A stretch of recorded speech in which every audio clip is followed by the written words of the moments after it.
Welcome to Drinks with Leaders. My buddy Scott is not here today. I'm going to try to do this on my own, so I'm not going to talk too long. But hello, welcome to Drinks with Leaders. We have two fabulous guests today. I'm super excited. I've known one for a long time and one I get to meet today. So super excited. Glad you're tuning in. While you are here, will you let me know if you're watching from Facebook, YouTube, or LinkedIn? Are you watching the live? Are you watching the replay? Please comment over here so we all can know when people are coming in, and nobody ever beats them here. Here's Paul. He's watching with Rory from the Champions Locker Room. Listen, I stay on top of what's trending all day, every day. And not only is the Masters trending, but Rory giving people the cold shoulder keeps popping up in my trending thing. And so tell me what that's about, Paul. I actually was on a flight Sunday, and the two guys right in front of me were both watching it. So I got to watch a little bit of it. So glad you are enjoying the Masters.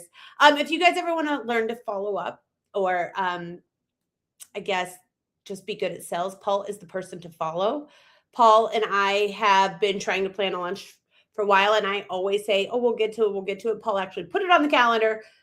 Wasn't a date that worked for me. I said, that date doesn't work. Let me look at my calendar. He put another date and said, let me see. He was the best at getting that scheduled. So make sure you follow him. Scott is out today. He is taking care of something that he had to take care of. So he will be back next week.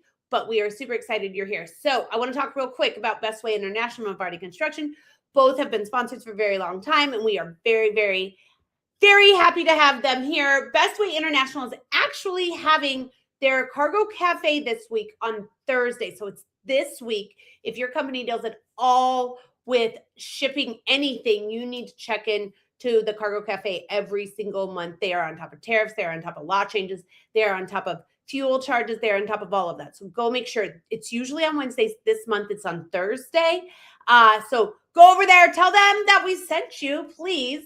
And Vardy Construction, pretty much if you see anything in town, they're probably building it. They're doing some amazing work in town. Katie Irvin is here, and she is watching on LinkedIn. Super excited. All right. Well, that is all I want to talk to myself. This morning I was at the gym. I'm getting this ready to bring everybody in. I was at the gym, and we're getting ready to do a very, very tough workout. And I think that I've gotten too good at talking to myself, because I said something and the coach said, wait, what'd you say? And I didn't realize I said it out loud. So although I could do this all day, I don't want to. So let's bring in our guest. Very first guest, I'm just going to bring him in. I'm just going to bring him in the order that they popped in today. So very first guest is Jill Hathaway. Hi, Jill. How are you? Hey, Erin. Great to see you.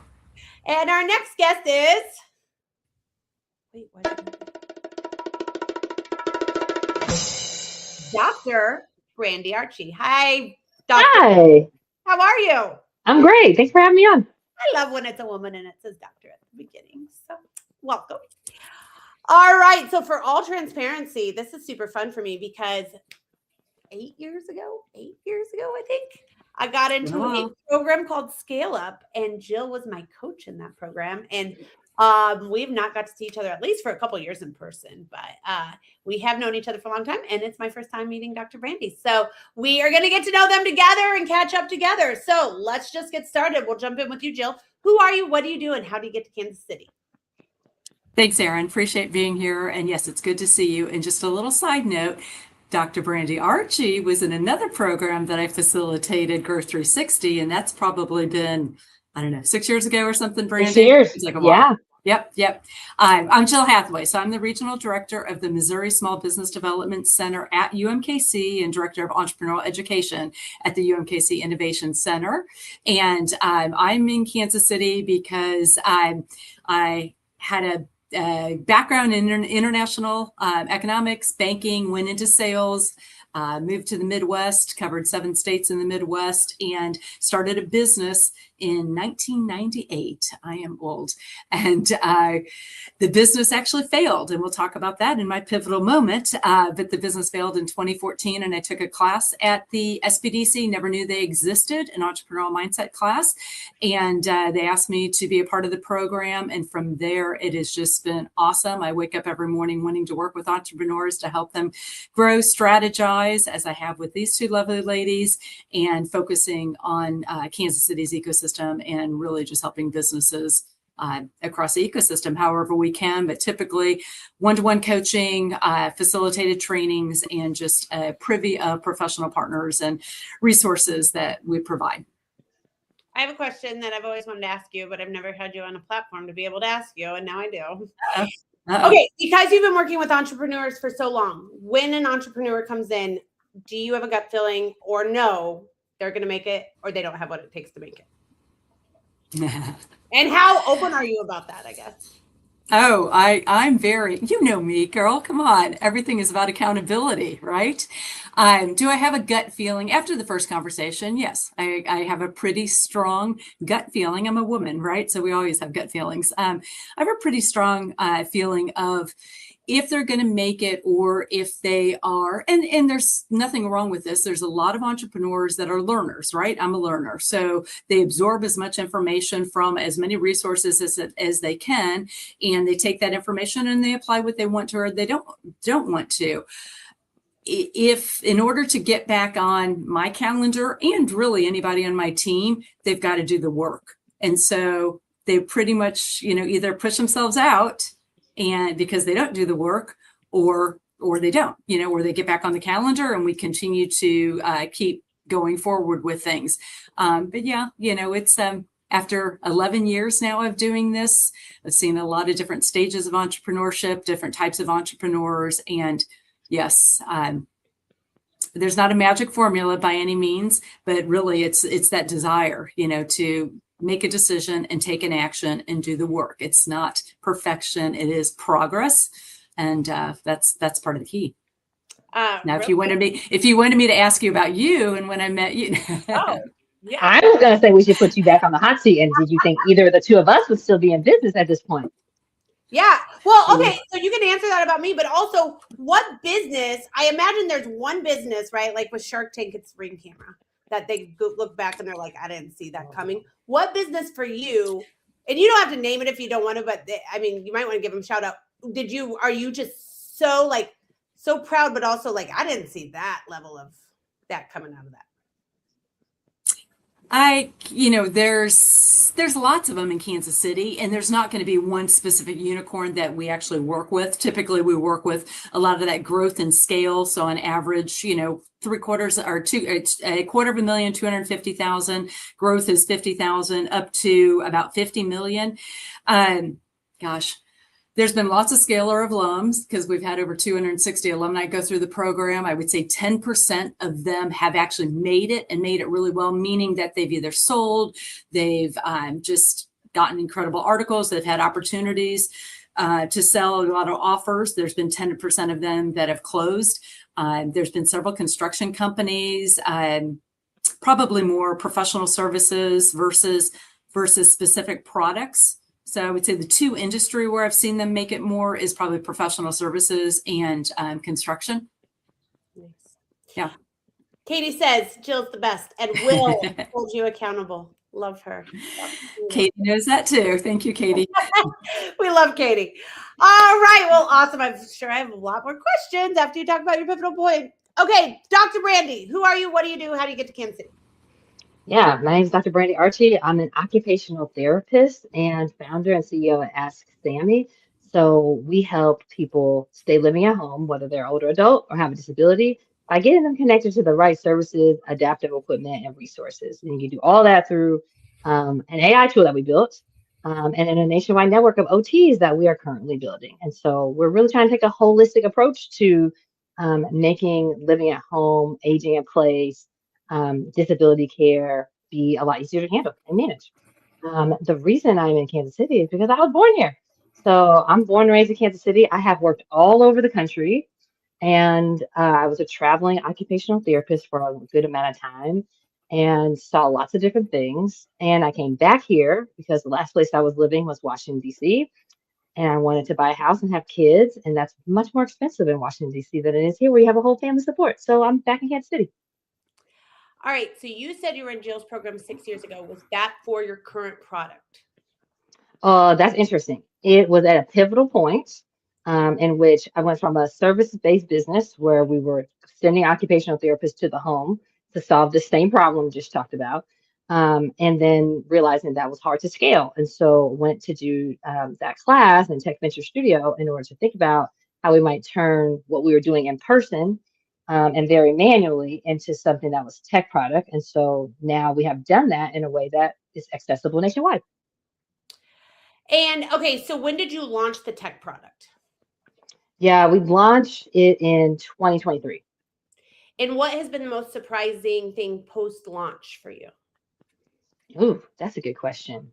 I think for the most surprising thing has been the speed of technological change. So the thing that I built first was like take my brain and the way I think about how to help people at home, turn it into an algorithm, which looked to you like a quiz, like a really fancy medical quiz, essentially. Answer these questions and then we give you answers. And almost as soon as that got to like a usable point, ChatGPT came out.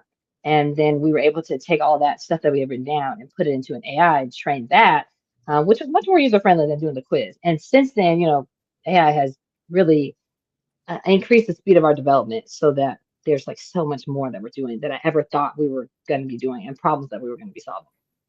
Okay, I have one more question. When you went to school to be an occupational therapist, right? That is Yeah. a very different job than being a tech founder, right? So 100%. what has been the thing that's kept you motivated from going from this job to this job, and what's been the biggest difference in having to switch that mindset?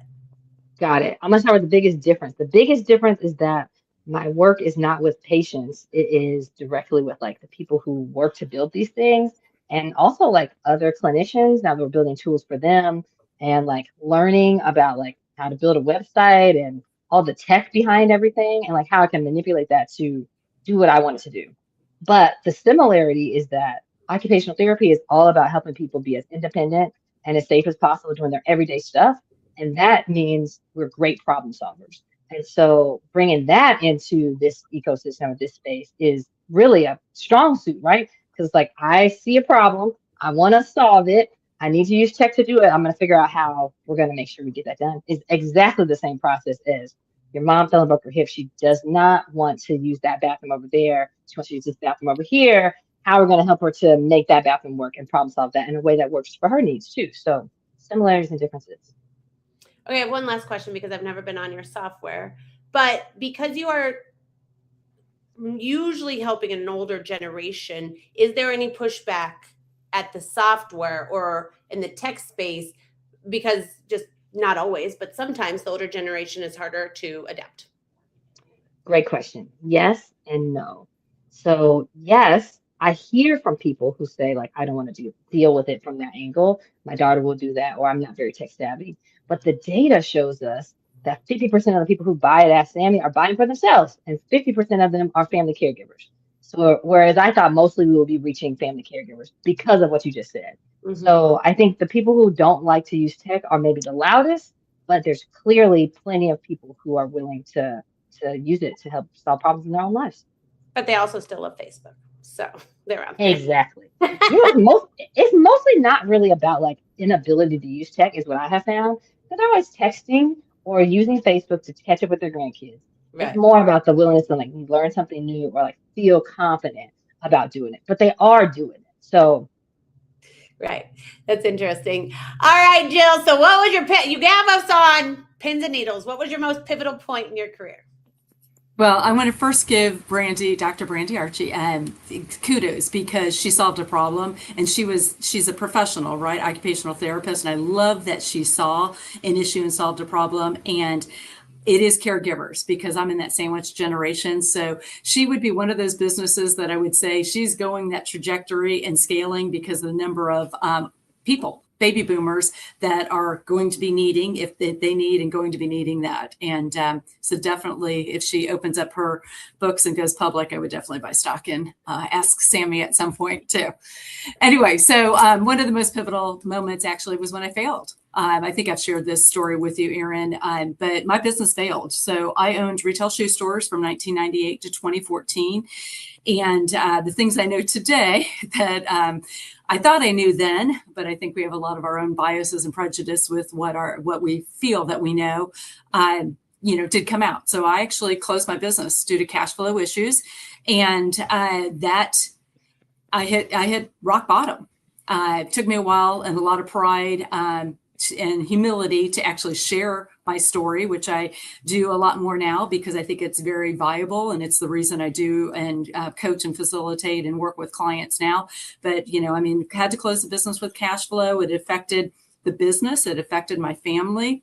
I short sold my home, actually had to declare bankruptcy, went through a divorce, and didn't have a place to live with 3 young children, and then trying to find work. And as women, I can speak because we're all women, we take a lot of weight on our shoulders to accomplish a lot of things. And so basically worked 3 different jobs. One of them was, at the time contracting with the SBDC. And then I actually worked another full-time job and another part-time job as well, too, to make ends meet. And, I know that lived experience shapes how I work with entrepreneurs now and the passion that I have, because I've truly experienced it, I've through business and personally.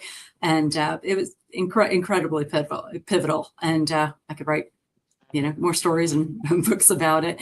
But it's definitely, I think, I don't want to say every business owner or entrepreneur has to, but it's a different way of looking at your business when you fail. And a lot of the most successful business owners and entrepreneurs in the world, have failed. And then it's a matter of, John Maxwell's failing forward, learn, fail forward with it. But I know that I will never get myself back into a situation like that again, too. In fact, my husband texted me this morning about something I'm doing with money. And I'm like, oh, shit, oh, shucks, that's a trigger. and I'm like, anything to do with money is a trigger for me, because I hit that bottom to where it was completely gone. And that included retirement, savings, all of that. And so anyway, that's truly what was pivotal. And it really just affects how I lead and how I work with clients and, what I look for. Let me ask you this. 1998 was a very different time to open a business versus 2026. Do you think if you had opened that same business in 2026 with all of the resources that we carry in our hand now, you would have had the same outcome? Or do you think that you would have had more success because of the resources? I would have had less success because of the competition, actually, Erin. 1998, yes, I actually, there wasn't as much competition at that time. This was before pre-Zappos, pre-Amazon. In fact, we were just on the cusp of our supplier vendors where we were ending up competing with them. And so, margins, you couldn't, maybe you'd make a 50% margin, but you really in retail needed to make a 65 to 75% margin for your overhead and things too. So, I think if I had knew what I know today back in 1998, it would have been more successful, but I wouldn't be where I am today. And I do get people asking me all the time, in fact, old shoe customers, they're like, oh, will you do it again? Heck no. I'm going to use another curse word, but heck no. And I love actually working with retailers specifically, or anybody that's product driven on that end too, because once again, that experience, there is so much more competition. It's so much easier for competition. The way that I created the market, and I pivoted multiple different times in those 16 years. But the way I approached it was we created our own designs. So I was in the footwear industry for a long time, but we had to create our own shoe and designs and bring them in from overseas. Italy, worked with national shoe retailers and worked with companies over there to create better trade, because the 70s, the U.S. actually didn't pay their bills to the Italian markets. And so we were trying to build that trade back. And that worked for me, and wholesaling to other retailers in the States. But in a local market, even with e-commerce, my competitors are all gone as well too, so it would not have changed anything at this time. In fact, I would not. Sorry, people, but I would not get into retail at this moment. I still think it's important to tell your story, because I think the internet makes it look way easier to have a business than it actually, right? No. If you're going to, call me. Perfect. All right, Brandy, what is the most pivotal point in your career? I think the most pivotal point I alluded to earlier was going from a private practice to a tech founder. And the reason being, while we're still trying to solve the same problem, it took a whole another set of skills, right? Like when I went into private practice, it was like owning my own job, right? I left from the hospital and left from that system and like did the same work, but on my own.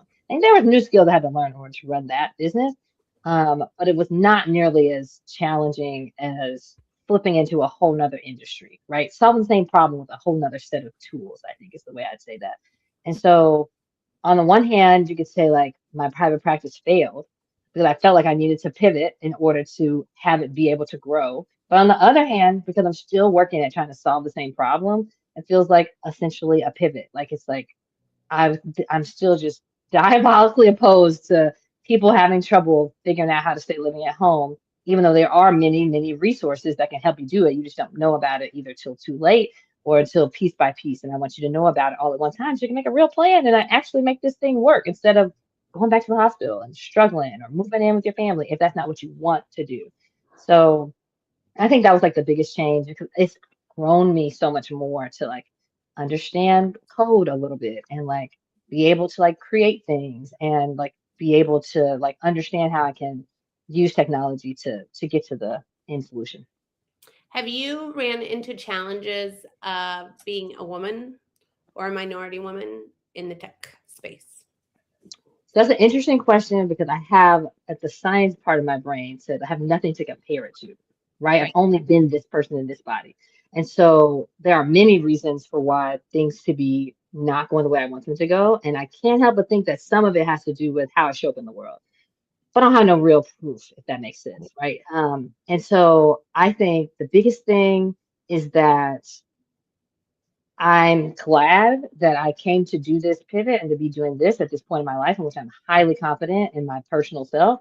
And instead of shrinking, I feel like it's important to stand out and wear green glasses and have long hair and put my heels on and be like, you're already looking, therefore you can continue looking. I'm going to talk about having kids and all the things, and either you're going to want to work with me or you're not going to want to work with me. You're going to want to invest or you're not going to want to. And so, and that's okay because I'm not changing anything about me to make that happen for you. So there's challenges, I think, but I also think there's a lot more resources than there ever used to be too. So there's no better time to be me and do this than now. I also think there's a lot of room for a woman to take that space as a founder of tech without as many comparisons, right? There's so many men that come top of mind, but there's only a couple of women. So I think in space, I like your point of view on that. All right, Jill, how are your 2026 goals going? We got 7 minutes, guys. So 3 minutes each. How are your 2026 goals going, and how can the Kansas City community help you get there? And while you say this, I am going to pull up your QR code so you can scan this to learn more about you. Perfect. Thank you. I mean, we're only in the first quarter, but already my goals are focusing on partnerships. I can't stand silos. I couldn't stand it when I owned retail stores. I didn't understand why other retailers wouldn't partner necessarily. Everybody was out for their own kill. And it's like, you know what, when all the tide rises, all the ships sail, right? And so my goal is to continue to create partnerships in the Kansas City area with other organizations, ESOs, chambers, doesn't matter, because once again, we're all working toward the same goal to build a greater, stronger community and keep our businesses here for tax dollar purposes, but also just for continuing strengthening the entrepreneurial system here. So right now I already have 2 partnerships on the books that are paying us. So we subcontract a lot of work too, and we do the technical assistance with subcontract work. And I've got 3 other projects that I'm looking at, and they will be huge and lovely and incredible. And then another goal last year, our goal was to translate our curriculum into Spanish. We did that, and it has been a wonderful opportunity for our Latina business owners. And so we're expanding that particular area and doing really well with that. So I'm super happy. That's how the Kansas City community can help you, is think of partnerships for you. You can think of partnerships and then the other thing too, I'm going to put up a little plug in for the program that you were in, Erin, Scale Up Kansas City. So go to Scale Up KC, and we are accepting applications for our 16th cohort. You were in cohort 8, 16th cohort. So we've been around for 11 years, and our applications are available online through July 17th. Scale Up KC. Amazing. Just one quick note on that. Why can AI do everything except for translate correctly in Spanish? Because there's so many different dialects, truly. I mean, get a little closer. We do a lot of translating on stuff too, and we always have to send it to a team. So awesome. All right, Brandy, how are you on your 2026 goals, and how can the Kansas City community help you get there? Yeah, I got 2 goals for 2026. One was a long goal that I achieved in 2026, which is to do a TEDx talk. And so I did a TED talk and it got released a couple of weeks ago. So if you can look on YouTube for a TEDx and Brandy Archie, you will find it. It's about purpose and how it should be a vital sign. And it comes from the work that I've done with helping people rehabilitate. And then my second goal is really awareness for AskSAMIE. We have added a whole bunch of new tools and features, including the ability to directly connect to an occupational therapist, whereas before it was a much more manual process. And our store of adaptive equipment was always great, but now it's even better. And so if you know somebody that is trying to age in place, or a parent of a kid with disability, and they just need some level of support, AskSAMIE is there for them 24/7. They can ask questions, get clinically based answers. It's not the same as getting it from a generic AI because we've dumped so much knowledge into it. And not just getting the answers, but also getting the next step. Like, here's the tools you need to buy. Here's the course you can look at. Here's the service you might want to connect with in order to make a holistic picture look well. So sharing that with people would be great. And this is the link to that, correct? This is the link to AskSAMIE.com. Amazing. Well, make sure that you go back. So here's Jill. Here's Brandy. It's my new fun toy on here. So I really like to use it. Make sure you go back and connect with both Jill and Dr. Brandy. Thank you all so much for coming on today. This has been great. Thank you so much to everybody that watched. Good luck, Scott, on one you're taking care of. And thank you so much to Avarti and Bestway International. Best sponsors ever. We will see you same time, same place next week. Bye. Bye.